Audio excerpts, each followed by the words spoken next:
Ready? ہم آئیں اور شروع.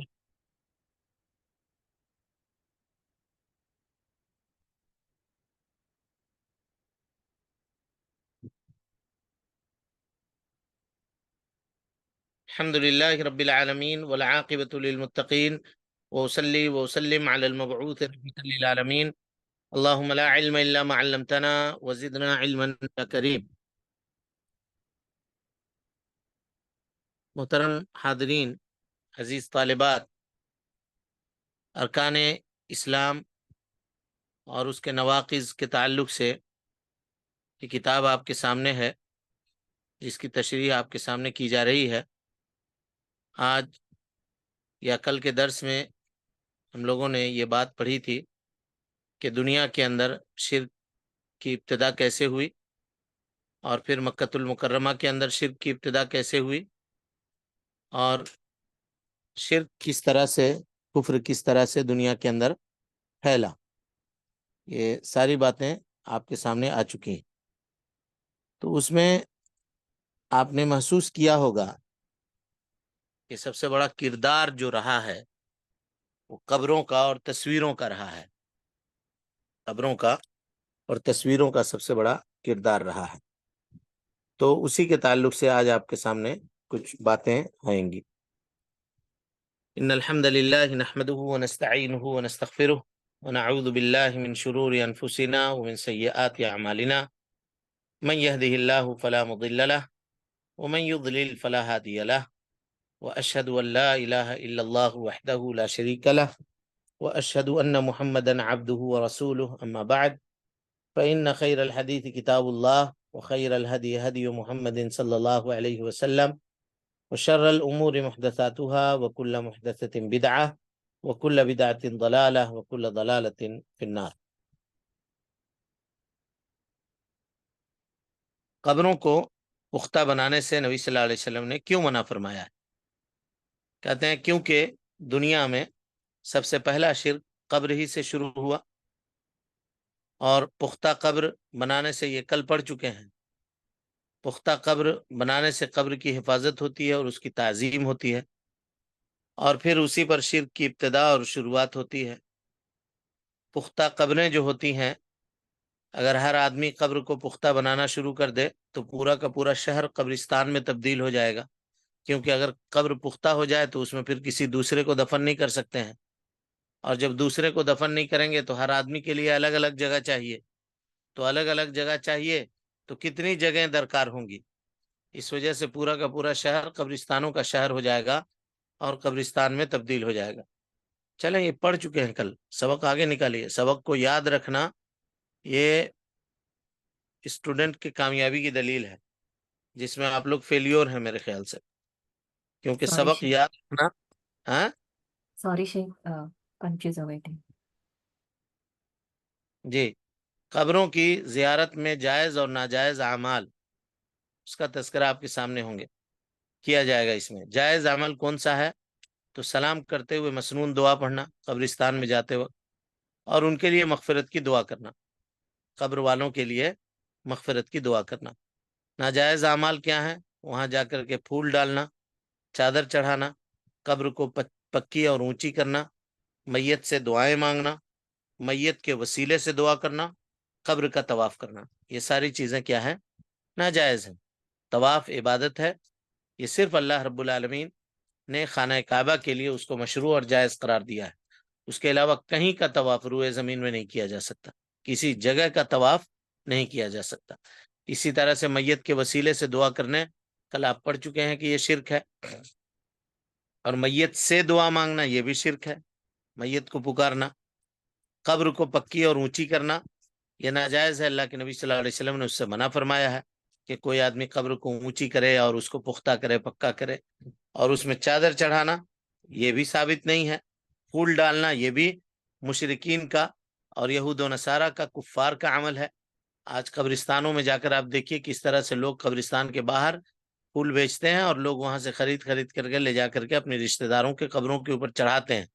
یہ مشرکوں سے مشابہت ہے جی، مشرکوں سے مشابہت ہے. اس سے انسان کو اجتناب کرنا چاہیے. ظاہر ہے یا پھول کیا میت کو پہنچنے والا ہے؟ ہرگز نہیں. اس کے لیے آپ مغفرت کی دعا کریں، اس کے جانب سے صدقہ و خیرات کریں، تو یہ چیزیں اس کو فائدہ دینے والی ہیں. اس میں پھول ڈالنا اور قیمتی ریشمی چادر لے جا کر کے اس کے قبر کے اوپر بچھانا، اس سے میت کو کچھ بھی فائدہ حاصل ہونے والا نہیں ہے. اور قبرستان جائیں تو سلام کرتے ہوئے مسنون دعا پڑھنا. سلام کرتے ہوئے کا کیا مطلب ہے جی؟ کوئی بتا سکتے ہیں؟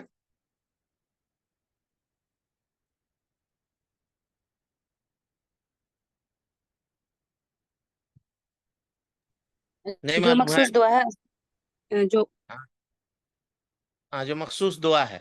اب اسی پر استدلال کرتے ہوئے کچھ لوگ کہتے ہیں دیکھیے یہاں پہ لکھا ہوا ہے سلام کرتے ہوئے مسنون دعا پڑھنا. اب سلام زندوں کو کیا جاتا ہے کہ مردوں کو؟ زندہ کو زندہ کو کیا جاتا ہے. اب قبرستان میں جا کر کے آپ سلام کر رہے ہیں، اس کا کیا مطلب ہے کہ قبر والے زندہ ہیں کہ مردہ ہیں؟ مردہ ہے. مردہ ہیں تو پھر سلام کیوں کر رہے ہیں؟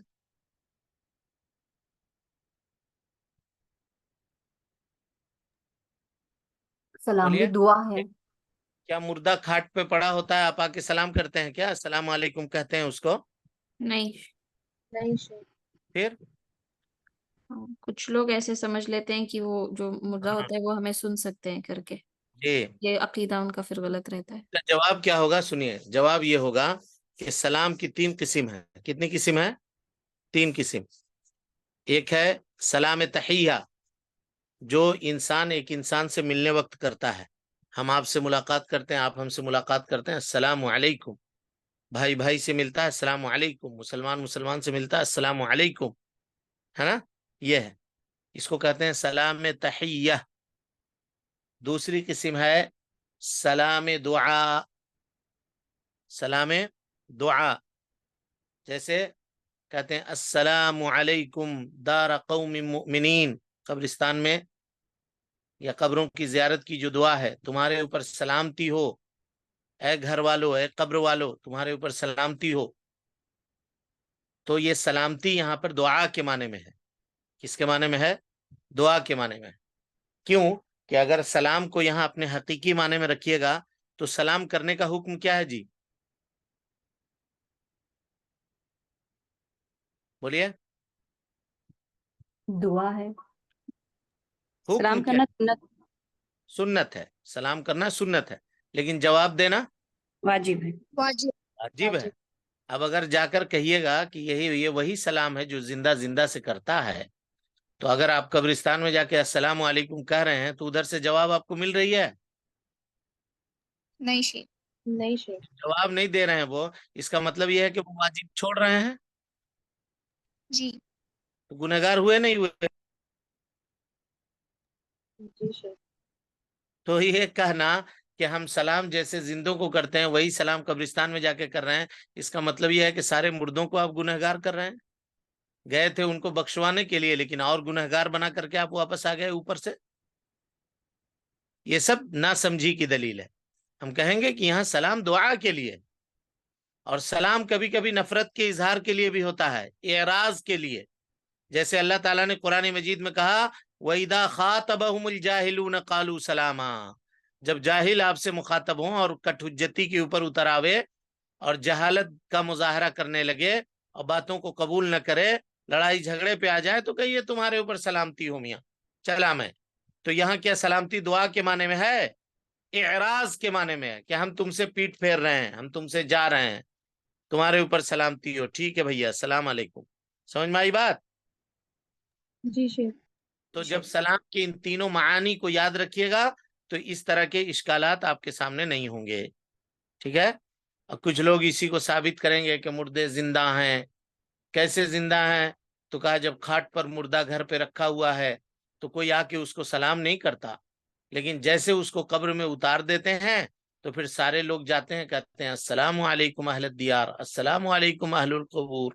تو یہ کہنا السلام علیکم اہل القبور، یہ کہنا یہ ہے سلام کر رہے ہیں، اس کا مطلب یہ ہے کہ وہ زندہ ہے تب تو سلام کر رہے ہیں.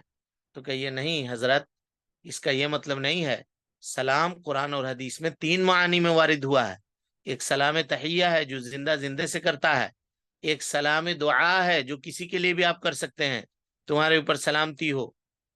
ہاں، جیسے پورے مومنین کے لیے آپ نماز میں پڑھتے ہیں تحیات السلام، کیا تحیات للہ والصلوات والطیبات والسلام علیک ایھا النبی ورحمۃ اللہ وبرکاتہ السلام علینا وعلی عباد اللہ الصالحین.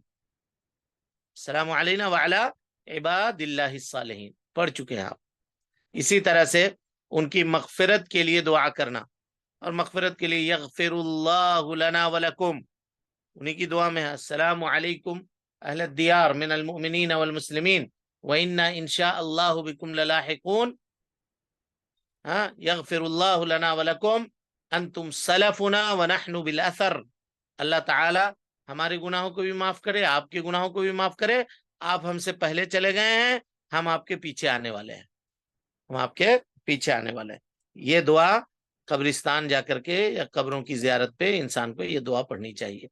چلیے، یہ قبروں کی زیارت کے سلسلے میں جائز اعمال ہیں یہی دو، اور ناجائز اعمال کا تذکرہ آپ کے سامنے ہو گیا.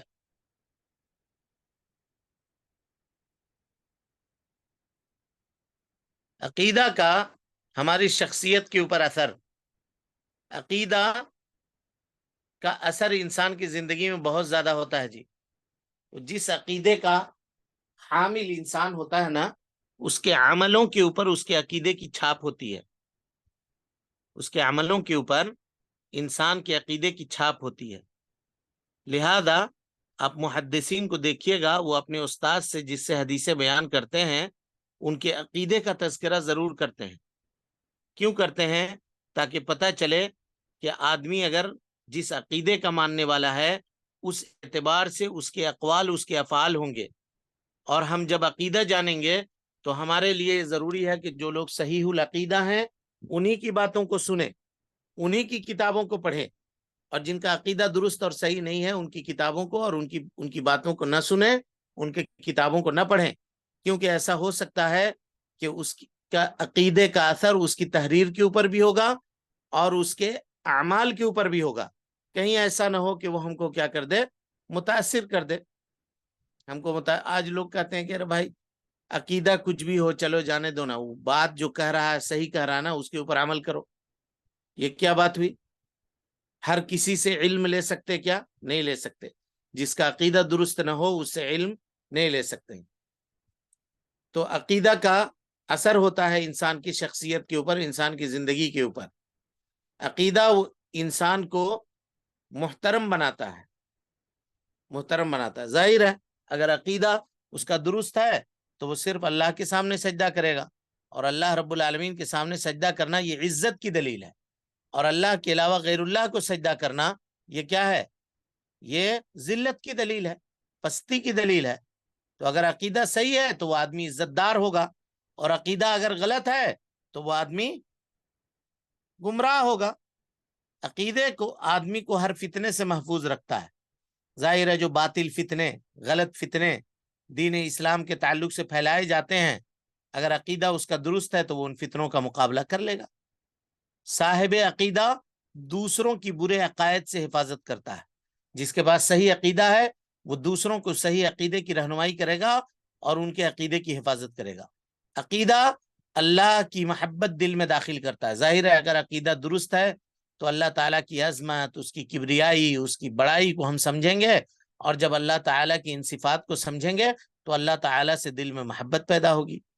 عقیدہ گناہوں سے دور رکھتا ہے، کیونکہ عقیدے سے، صحیح عقیدے سے انسان کے دل میں اللہ کا خوف پیدا ہوتا ہے.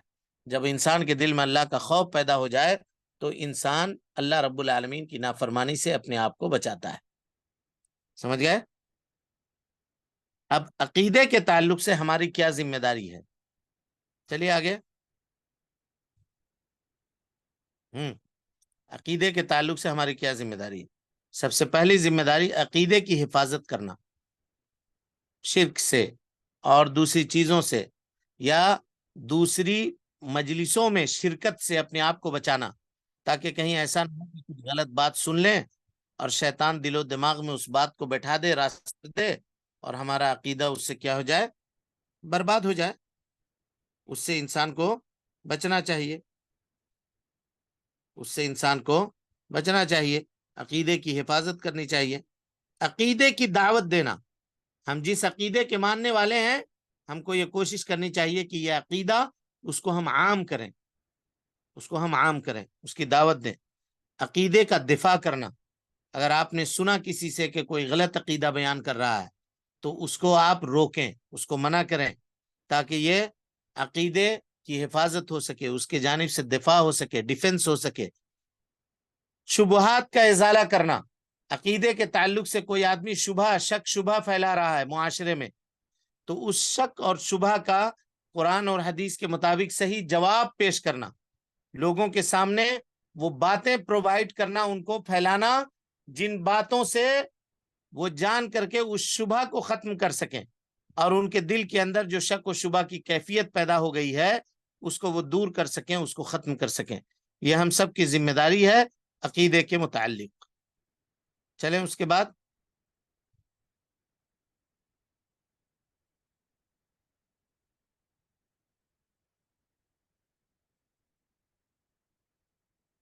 اب عقیدہ میں دو چیزیں ہیں، کہہ رہے ہیں ایک ارکان اسلام، دوسرا ارکان ایمان. تو ارکان اسلام میں سب سے پہلی چیز توحید مانے لا الہ الا اللہ محمد الرسول اللہ کی گواہی دینا، نمبر 1. نمبر 2 نماز قائم کرنا، نمبر 3 روزے رکھنا، یا نمبر 4 زکوٰۃ. یہ اوپر نیچے ہے جی. نماز کے بعد نمبر ہے کس کا؟ زکوٰۃ کا. سمجھ رہے ہیں؟ جی شیخ. نماز کے بعد کس کا نمبر ہے؟ زکات. زکوٰۃ کا. اس کے بعد ہے روزہ، اس کے بعد ہے حج. اس کے بعد کیا ہے؟ حج. اور اس کے بعد ارکان ایمان میں دیکھیں، اللہ پر ایمان نمبر 1، فرشتوں پر ایمان، کتابوں پر ایمان، رسولوں پر ایمان. یہ 4 چیز سمجھنا بہت آسان ہے. اللہ، فرشتہ، کتاب لیا، رسول کے پاس آیا. اللہ، فرشتہ، کتاب لیا، رسول کے پاس آیا. سیٹنگ دیکھیے کیسی ہے. اور آخرت کے اوپر ایمان، اور 6 نمبر پہ اچھی اور بری تقدیر کے اوپر ایمان. اچھی اور بری تقدیر کے اوپر ایمان. سمجھ گئے بات کو یا نہیں سمجھے؟ جی شیخ. ریپیٹ کریے گا پلیز. یہ عقیدہ جو ہے نا، اس عقیدے کو دین بھی کہتے ہیں. کیا کہتے ہیں؟ دین. اور دین کے کتنے مراتب ہیں جی؟ کوئی بتا سکتا ہے؟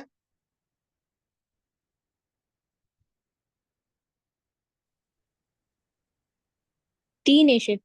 3 تین. شیخ. کون کون ہے؟ اللہ کی معرفت، نبی کی معرفت اور دین اسلام کی معرفت. نہیں. اور کوئی بولیے جی، یہ جواب صحیح نہیں ہے.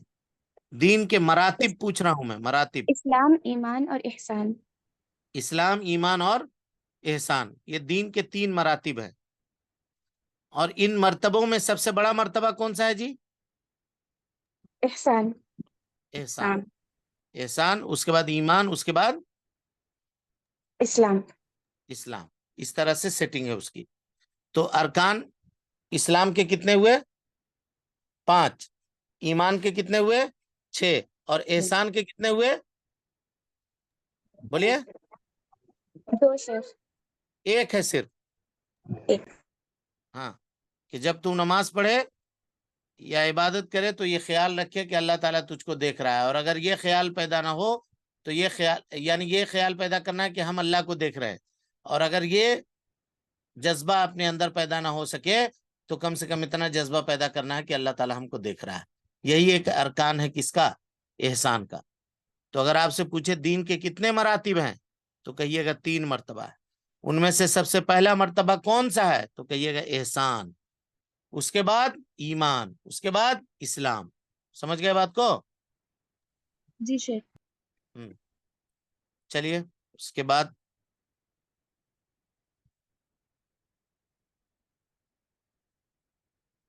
اب یہ بتا رہے ہیں اسلام کے ارکان. ٹھیک ہے، تو اسلام کے ارکان کے اوپر دلیل دے رہے ہیں. دیکھیے، ان ابی عبد الرحمن عبداللہ ابن عمر ابن الخطاب رضی اللہ عنہ قال سمعت رسول اللہ صلی اللہ علیہ وسلم یقول حضرت عمر ابن خطاب رضی اللہ تعالیٰ عنہ روایت کرتے ہیں، کہتے ہیں کہ میں نے اللہ کے نبی صلی اللہ علیہ وسلم کو یہ کہتے ہوئے سنا ہے، بنی الاسلام علی خمس، اسلام کی بنیاد 5 چیزوں کے اوپر رکھی گئی ہے۔ نمبر 1، شہادتی اللہ الہ الا اللہ، اس کو دونوں طرح سے پڑھ سکتے ہیں جی، شہادتی اللہ الہ الا اللہ یا شہادتو اللہ الہ الا اللہ۔ شہادتو اللہ الہ الا اللہ پڑھیے گا تو یہاں سے جملہ شروع ہوگا، اور شہادتی اللہ الہ الا اللہ پڑھیے گا تو اس جملے کا پیچھے جملے سے تعلق ہوگا، اور یہ شہادت جو مجرور ہے اعلیٰ حرف جر کی وجہ سے ہے۔ شہادتو اللہ الہ الا اللہ، اس بات کی گواہی دینا کہ اللہ کے علاوہ کوئی معبود برحق نہیں ہے، وَأَنَّ محمد رسول اللہ، اور اس بات کی گواہی دینا کہ محمد صلی اللہ علیہ وسلم اللہ کے رسول ہیں۔ یہ پہلا رکن ہوا جس کو توحید لکھا ہے۔ وَإِقَامِ الصَّلَاةِ، نماز قائم کرنا۔ وَإِيتَاءِ الزَّكَاةِ، دیکھیے تیسرے نمبر پہ کس کا نام آیا؟ زکوٰۃ کا۔ اور وحج البیت، اور بیت اللہ کا حج کرنا۔ وصوم رمضان، رمضان کا روزہ رکھنا، لیکن رمضان پہلے ہے اور اس کے بعد بیت اللہ کا حج ہے، اس کے بعد بیت اللہ کا حج ہے۔ نماز قائم کرنا، زکوٰۃ دینا، بیت اللہ کا حج کرنا، اس حدیث میں جو بیان ہوا، اور رمضان المبارک کے روزے رکھنا، رمضان المبارک کے روزے رکھنا، یہ اسلام کے 5 ارکان ہیں۔ اور ان ارکان کی تفصیل ہم پورے طور پر انشاءاللہ ایک ایک کر کے پڑھنے کی کوشش کریں گے۔ کوئی سوال ہے کسی کے پاس آج کے درس کے متعلق؟ السلام علیکم۔ وعلیکم السلام۔